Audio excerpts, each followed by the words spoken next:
Alright, peace to you ladies and gentlemen, how are you?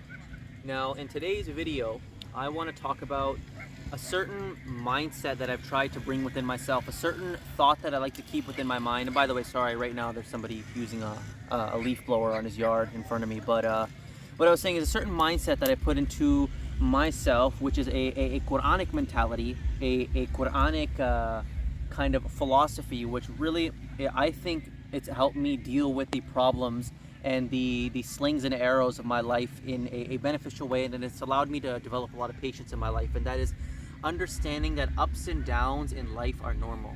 Ups and downs in life are normal, okay? In the end, doesn't matter who you are, whether you're a believer, whether you're an unbeliever, whether you're atheist, whether you're on the tremendous tradition, whether you're Christian, naturally God, if let's say he doesn't take you back when you're a child, right? Let's say he allows you to live what we call a long life, although we know there's no such thing as a long life. Everything is a short life when we compare it and we measure it to the yardstick of eternity. But nonetheless, if you live a life where you reach maturity, God allows you within that time period to experience things like gain of wealth, loss of wealth. You experience lots of wealth, little wealth, gain of friendships, loss of friendships, gaining of relationships, loss of relationships, gaining what you think is stability. Let's say you get yourself a nice job and you're in a mortgage, you're in a home, and everything seems to be going right, to the loss of these things. You experience order and chaos, as it were, and that's just a normal part of life. And when I understand that, when I keep that within my mind, and I remember that hardships are normal in life, ups and downs, it allows me to weather those slings and arrows and those difficult times with a lot of patience. It allows me to. God even says that. He reminds us in his holy words that he tests men with gaining of wealth, he tests men with loss of wealth. In these things, or loss of wealth, not lots of wealth, loss of wealth and gaining of wealth, he tests men with these things. And in the end, these are all within them, they're all within the plan of God. And when you remember that, when you can see things within that large, long-term, broader perspective, your entire life as an event that the Most High is allowing to play out, I think it'll allow you to deal with things with a lot more patience. It'll allow you to weather the storms and just to understand that these things are normal, they're natural. Your life's not falling apart. Things are okay. Things are okay. God will continue to provide. God will continue to put food in your mouth so long as you be a believer, you're righteous, you're honorable, you stay in a good state. Yeah, there may be scares. God tests you with those scares to see if you'll remain faithful. At the same time, there are times where God gives you lots and he tests to see if you'll exalt or will you be grateful and understand that these things come from God and not yourself.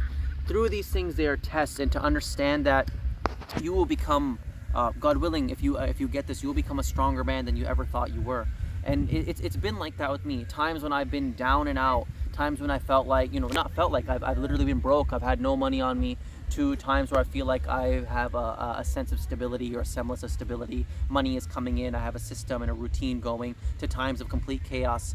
When I keep that within my mind, that the ups and downs in life are normal, it allows me to deal with the problems in a much more beneficial way, and to pray and fast throughout all of them. And really, you also remembering and keeping in mind that this life is short. This life is short. No matter what pain and hardship you may go through at this particular time period, it's always temporary. And what God has for us in the afterlife is a lot better. It's a lot better because it may be a lot better or a lot worse depending on where you go, but it is enduring. And it's what we need to be investing in. And that's the thing, just have patience, have patience. Think of your life as a saga, as a kind of a drama, as it were. There's the ups and the downs, and you cannot avoid these things. See, we see people, they try to gather and hoard as much wealth as possible. They try to get the biggest house, and they try to invest their money into this savings account and into this stock and into this thing and into that thing. Put their money here, put their money there.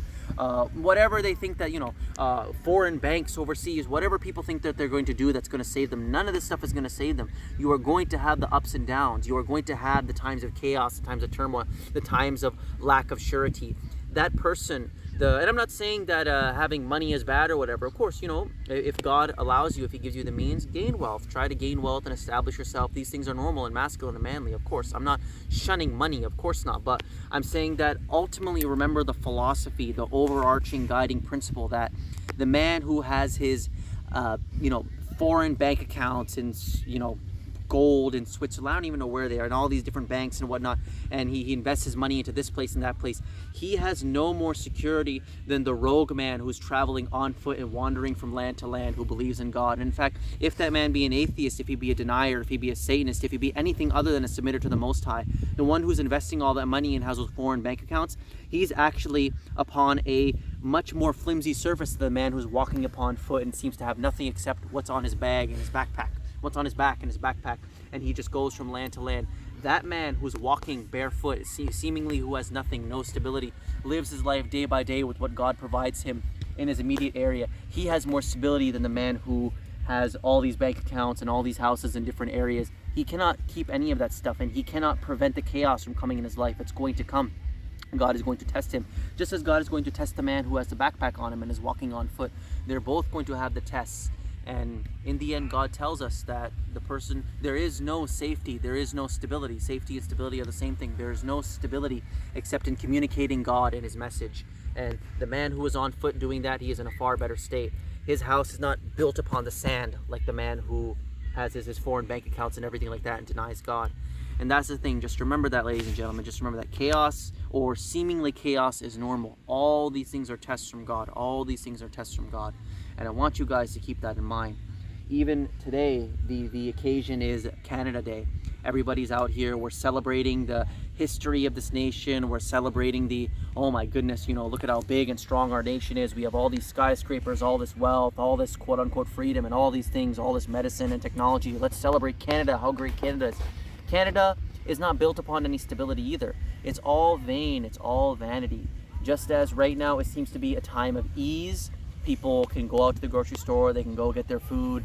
People are able to go outside and have fun and enjoy their festivities and, you know, engage in all the vanities. Just as easily, God can take all that away, and God will at some point, if these people don't repent here and change of their evil ways, he'll take all of that away. And maybe food might not be so easy to get for a lot of people. And I say that because I see the state of the people here, drinks in hand, how the women are dressed, how the people, they seem to be la la la la, like they're running around dancing to the fire. I see that, and the judgment of God is coming.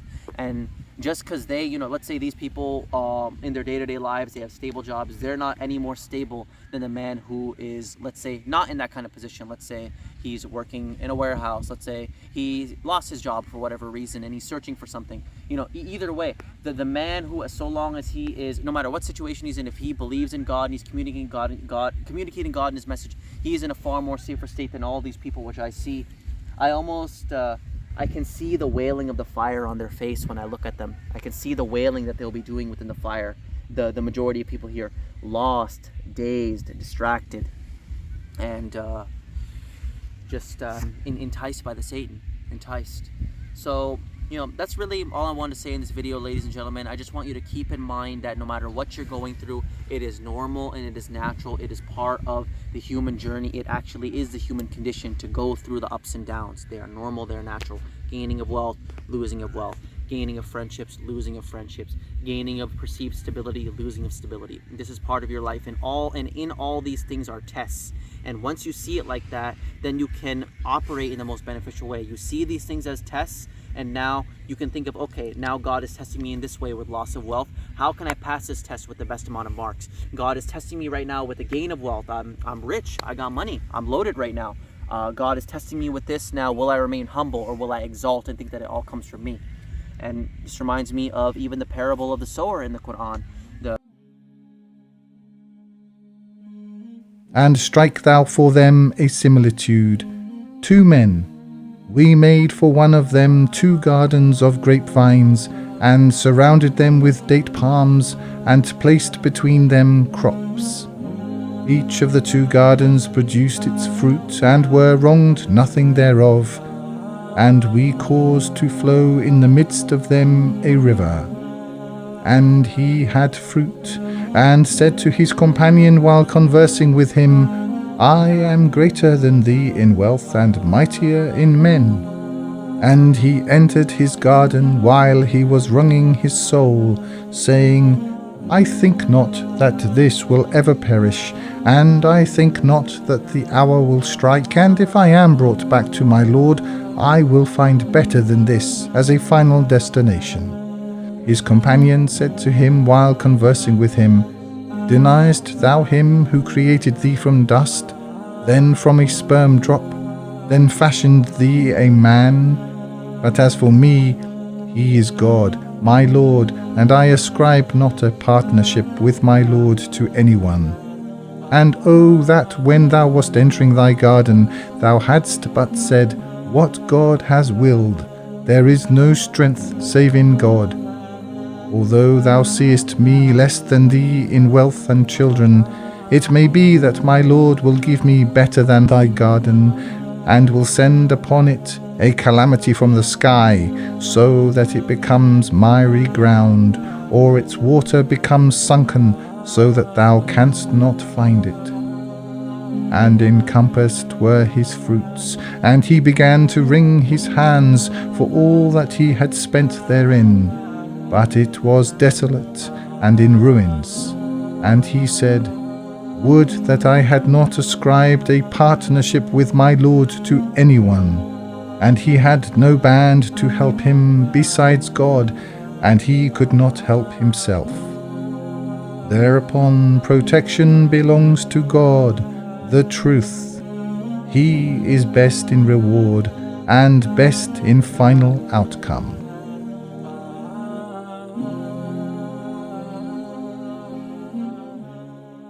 Quran.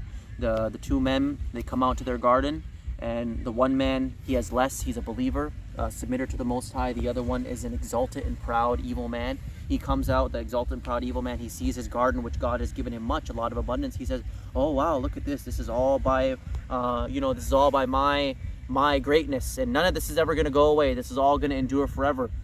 And then when he came into his garden wronging his soul, God allowed it to become completely barren, a desolate wasteland. And then the believing righteous man, the one who remains submitted and humbled, God gave him lots, he gave him abundance and fruit. And then the man who at first was wronging his soul, when he came out into his garden, he's now weeping and gnashing his teeth, he's pulling his hair, he's thinking, how could this happen to me?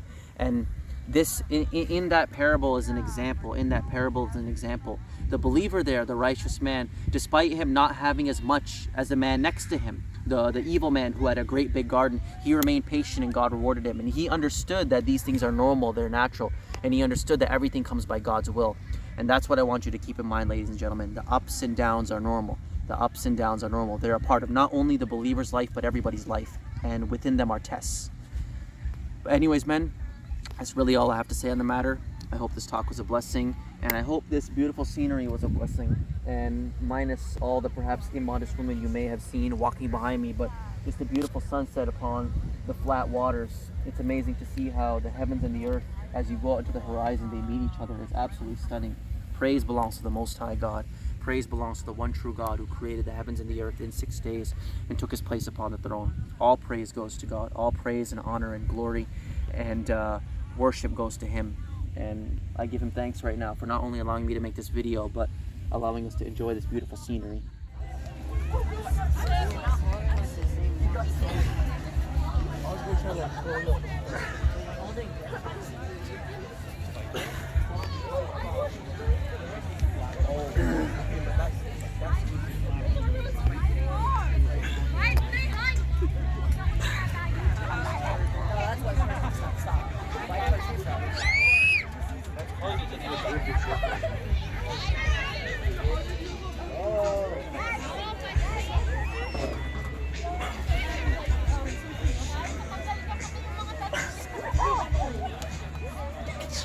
Just note that is not ours. Yes. That is not ours. Look at that right there. What a beautiful way to end off the day. With some brilliant flat earth proofs. To prove that we are indeed on a tremendous tradition. And God did indeed create the heavens and the earth in 6 days and took his place upon the throne. And God did indeed spread the earth out like a carpet. What a wonderful proof and a wonderful sight indeed.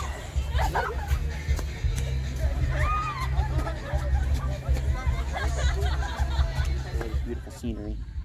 Anyways, men, that's all I have to say on the matter. I hope this talk was a blessing. And yeah, peace to you.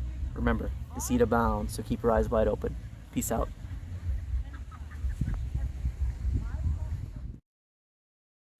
Assalamu alaikum, men. My name is Walid Naeem, and I have dedicated my entire life towards spreading the truth about the words of God. And I don't know about you, but personally, I have grown sick and tired of all these mainstream religions, and specifically the mosques, which have utterly failed us.